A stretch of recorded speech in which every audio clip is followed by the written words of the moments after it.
All right, I just pulled this out of the oven.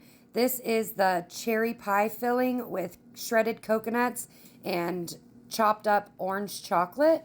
I did end up turning it into a focaccia because the dough was kind of a mess, but it looks amazing. I cannot wait until it cools all the way down so I can slice it and have a bite.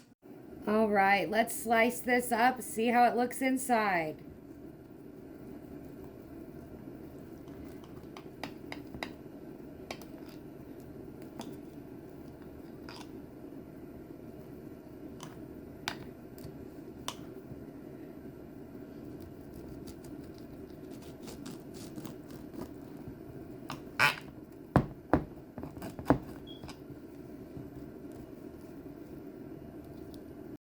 All right, it is sliced up. I'm going to attempt to pull out the center square.